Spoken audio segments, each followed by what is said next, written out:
Kennedy, welcome to the show. Thank you very much, Charles. Glad to be here. Take these glasses off because they reflect a bit. Yeah, so welcome to the show. You're in Nairobi, I take it, at the offices of Kune Foods, right? Yes, I am. Great, and you're the managing director, is that correct?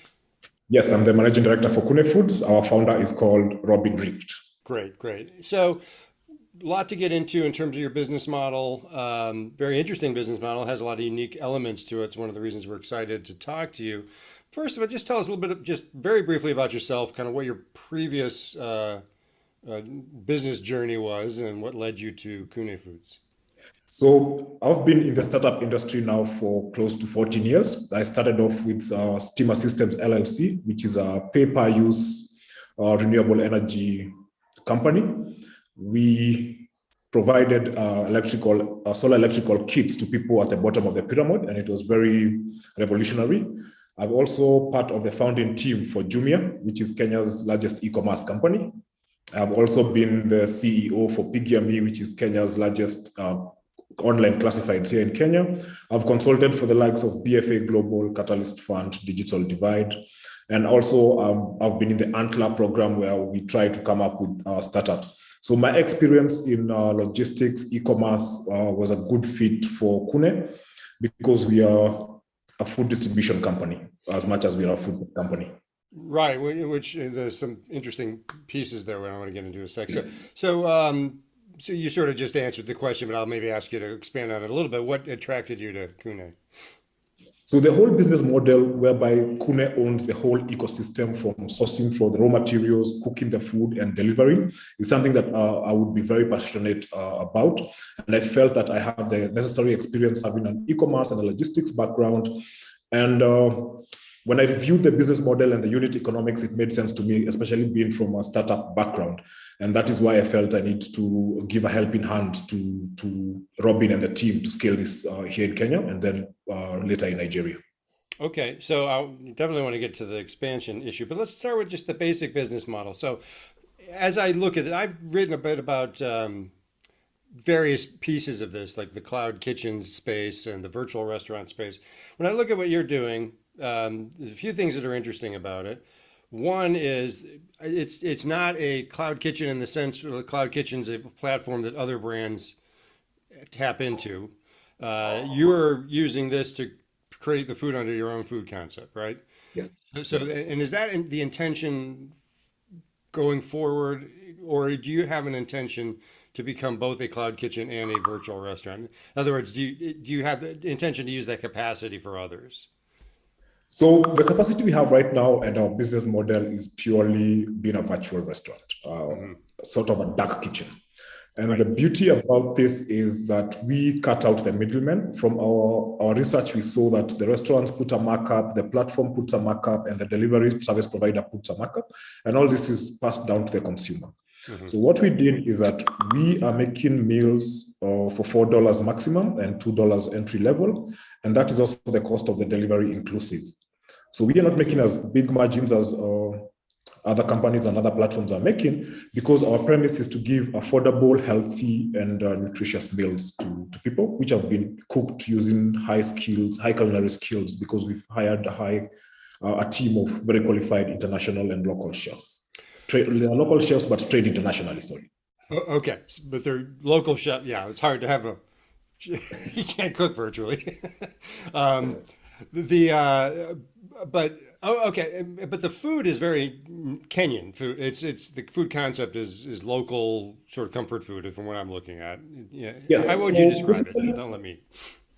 I would describe it as food that you basically cook for yourself at home. We are very cautious about the Kenyan food culture, and we are trying to give meals that ideally you would cook at home or your mother would recommend for you to eat. We are not a fast food company, and we do not intend to sell fast food. Like I said, we are creating healthy, delicious meals that you'd ideally find in your home. And from what I see on the website, basically there's a daily menu. It's fairly limited. It's not 1,000 different things. You're giving a few choices every day. Is that Is that about right? Yes, so we're trying to change things up a little bit, and we'll have a menu on the site for 3 days, and after 3 days it changes. And the same menus are curated for 3 months. So for 3 months, the menus will be changing on a daily and a quarterly basis to keep things fresh. Okay. And from what I understood, you raised the million. We'll get into that a little bit later. But at the time when that was covered, the description of your status of your business was that you were running a trial within an office complex. Correct me if any of these facts are incorrect, but That is correct. you hadn't expanded into sort of delivering into homes in the area.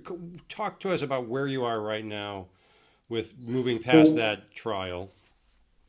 we had a very successful pilot, and our trial was successful, and it proved the concept, it proved the business model. So where we are right now, we have raised over 1.13 million US dollars, and that has gone into capital expenditure. Our business model is asset heavy, whereby we have built a factory, and we've built local hubs, and we've bought assets like electric motorcycles. We brought in a local team to handle Kenya operations. So that has taken a huge chunk of our money. But as we speak right now, our factory has been set up. Our menus are ready, and we are ready to go into production. We're just doing a few loose ends. And by October 1st, we will be in 2 of the largest supermarkets here in Kenya on our retail end. And then after that, that's when we want to do our on-demand, because the on-demand is slightly demanding than retail meals. Okay, so the supermarkets, explain how that would work. Is that like a prepared meal, prepackaged meal thing, or talk about that a little Yes, bit? that is a prepackaged meal whereby they'll be in chillers, and all you do is you have to microwave it for 2 minutes. So this is the huge chunk of our business, because we want to have visibility in over 70 retail outlets in one supermarket and around 50 in the other. So that will give us a lot of visibility, and we need to get it right. Okay, and then the delivery piece, as that rolls out, that will be start with hotels. Is that what you said, or? So the on-demand is what people will buy from our app and from our website. That will come now in November, after we've Okay, perfected the retail. that's what the factory. Well, the factory's for all of that, right? But The the factory is for all factory, of them, yes. yeah. So talk about the factory a little bit. I understand that you're building for a capacity of, if I read, 5,000 meals a day. Is that correct? Are you at? I Yes. mean, you're not there now, right? Because you're not producing that much right now. But that's the ultimate capacity of the space. Is that correct? Yes, for the first 2 quarters, we are going to produce 5,000 meals to try test the market before we scale, and we'll grow as our partners grow. We have already started identifying land for our Gigafactory, whereby we plan to produce 80,000 meals per day. So we'll scale really fast once the big factory is up and running early next year. Okay. So what data or what customer feedback or what anything that you can share with me tells you, and you'll tell me that once you open this up, the demand will be there. What market signals are telling you that that's going to work? So a lot of people have been knocking on our doors. We have corporates, office complexes who have come in to sign up with us, and we're already underway to put up vending machines in their offices. That is a corporate side of the business. On our retail, I've told you we've signed 2 supermarkets, and they have widespread across the country, and we plan to give them 3,000 meals per day. So that only leaves us with 2,000 meals to do our on-demand in Nairobi. We have already created a new hub in a place called Industrial Area to serve the people in the Eastlands area. So we are getting a lot of interest, and we are signing a lot of partners. And once we are operational, all our food will be accounted for and bought for. That's why we need to build the Gigafactory to produce 80,000 meals per day, because our forecast by the end of 2022 is to be able to have a capacity of around 50,000 meals a day plus. And the larger factory, when is that going? Is that in production? Is that in development now? What's the status of that? So what we've done right now is that we've identified the land. We have brought in the architects, and we are going through the regulatory process to make sure that we have environmental standards, and the land is ideal for the factory. Mm-hmm. We are planning to start building next year in January, after we raise our seed money. So that is where we are right now. The next comment I was going to make is that you're going to need a lot more money. Yes. the million was great, million in change, but Yes. you're going to need obviously, I don't. You probably can't tell me what the size of that round will likely be, but this is going to be This is going to eat up a lot of capital. Is that from everybody? Yes, our business model is capital intensive, and but the returns really do make sense because Launch Africa, one of our investors, went through our due diligence and our pitch deck and business unit economics, and it made sense for them. But for the Gigafactory, we will need a substantial amount of money to build it because it will be a state-of-the-art Gigafactory, one of the largest in Africa. And it will be producing ready to eat meals, 80,000 plus a day. So it's really big. It's huge. Mm-hmm.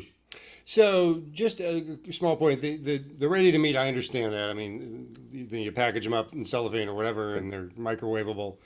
The Yes. on demand, that's a hot meal delivered like any other sort of food Yes, aggregator. that's a hot meal. Yes. Yeah. Okay. So which do you think is going to be the bigger piece of the business, the prepared or the on demand? Or does it matter? I would say the pre-made Okay.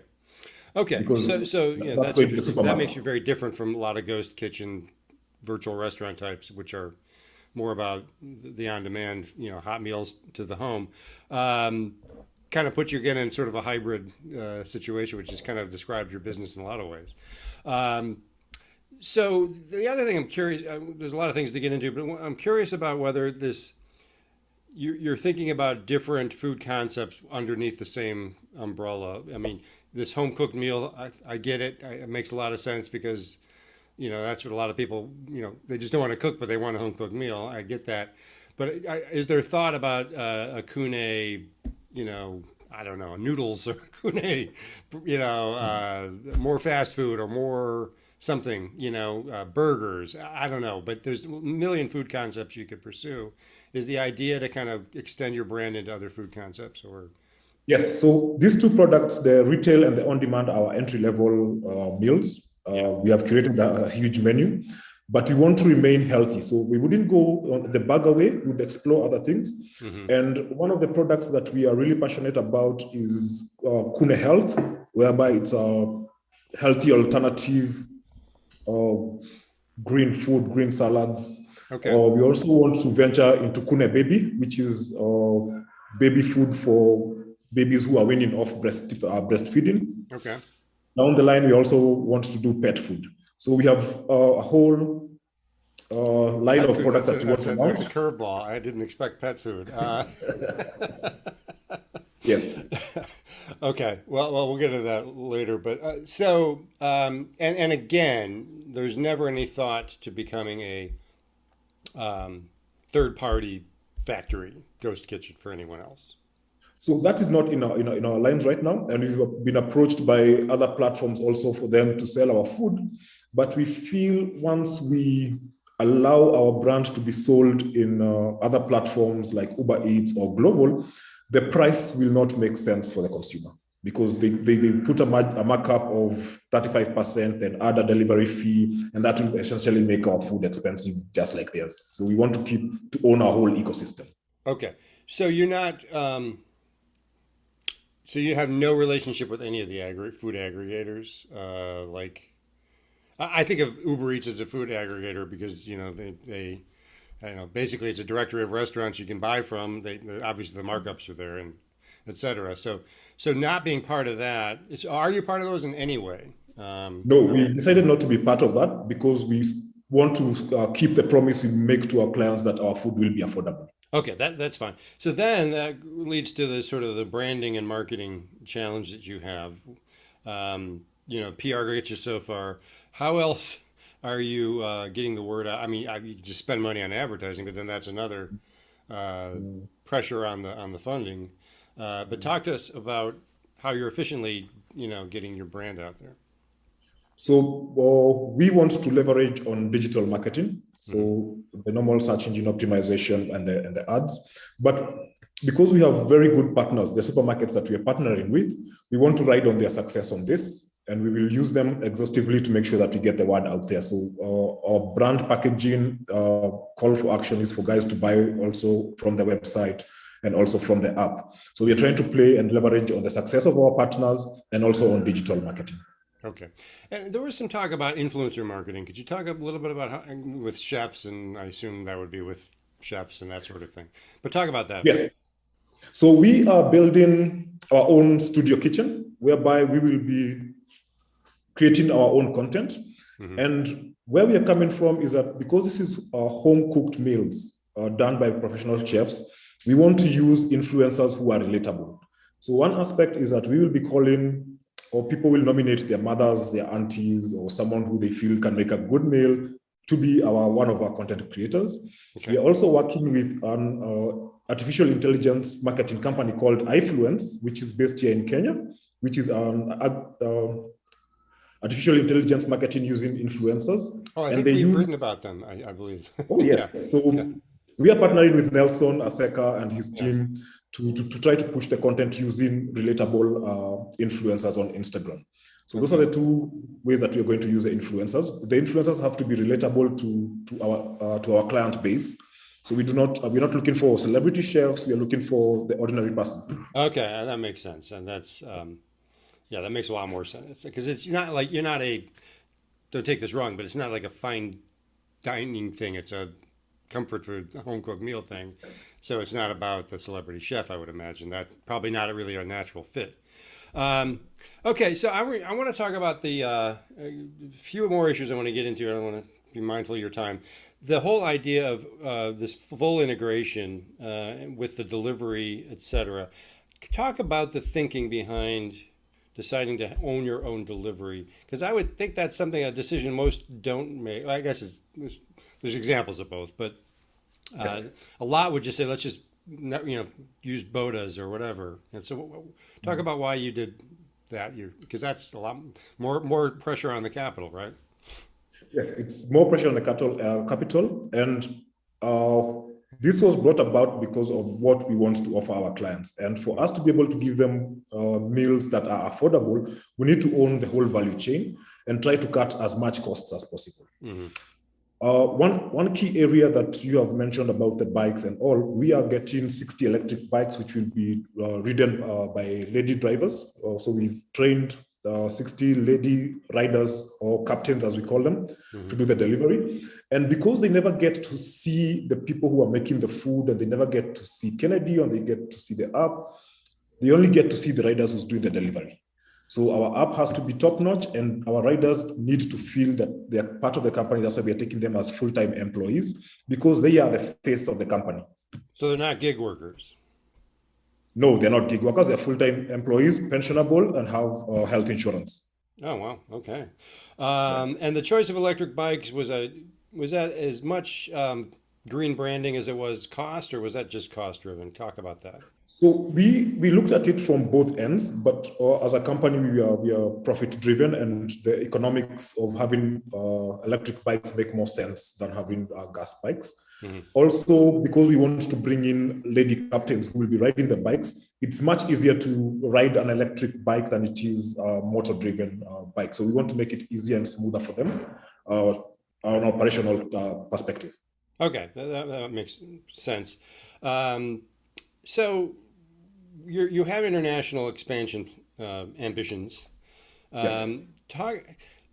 To me, this is some feedback. To me, this feels like a model that really needs to be proven before you talk about taking it to another country. So talk about that. I mean, what is your thinking about, okay, when are we ready to go international, or do you already have, are those plans already underway, or talk about that? So yes, we have plans to go regional first. Our eyes are on Nigeria and South Africa. Mm-hmm. 2 reasons. We are very confident that Kenya will be a success.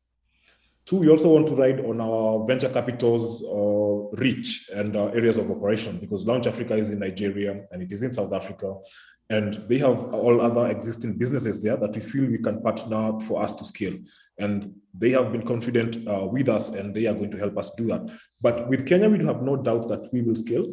This model has been proven in Europe by a company called 5D.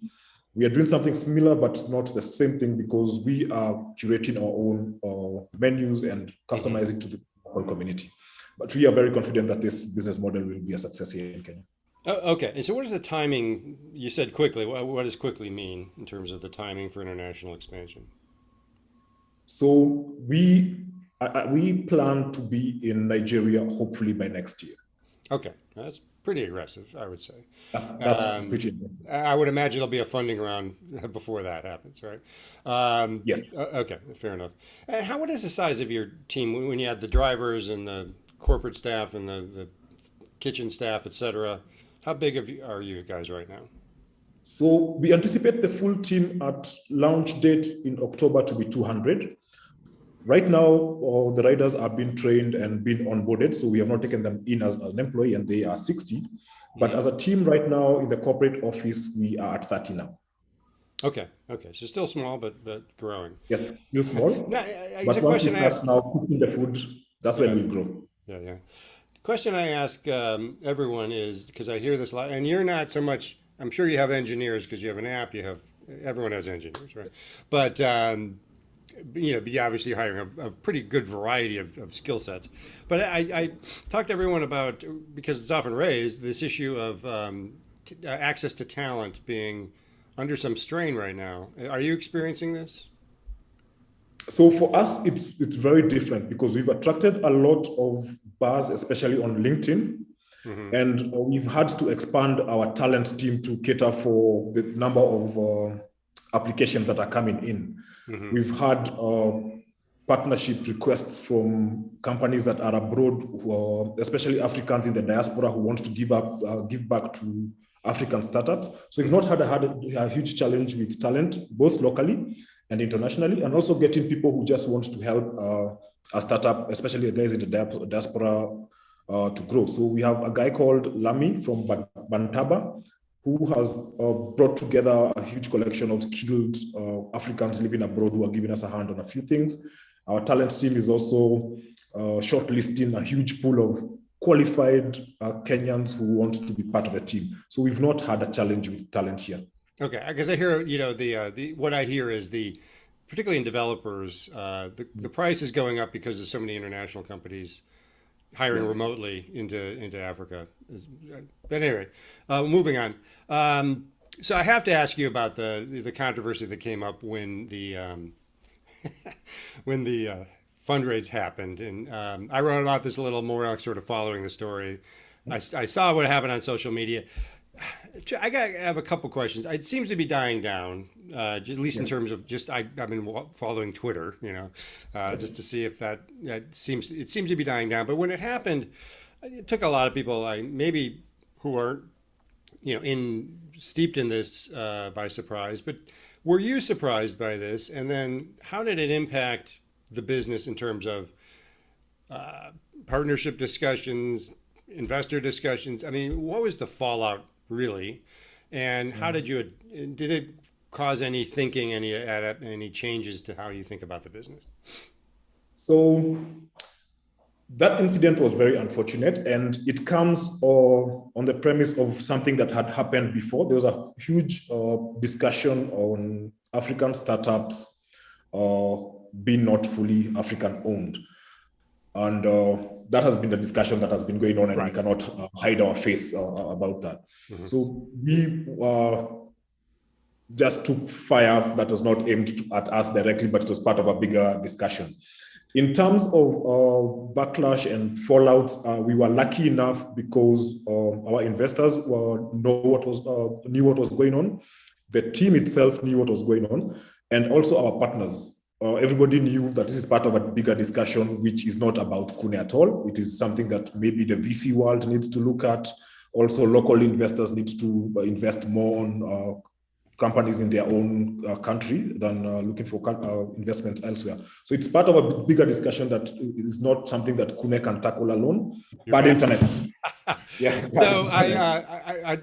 you were finishing the point that this was, kind of you're taking fire because of a bigger issue, and I understand that because I know that issue of expat founders, perception that they get money a lot easier is out there. That was out there, and maybe he's just going to walk into this maybe to some degree.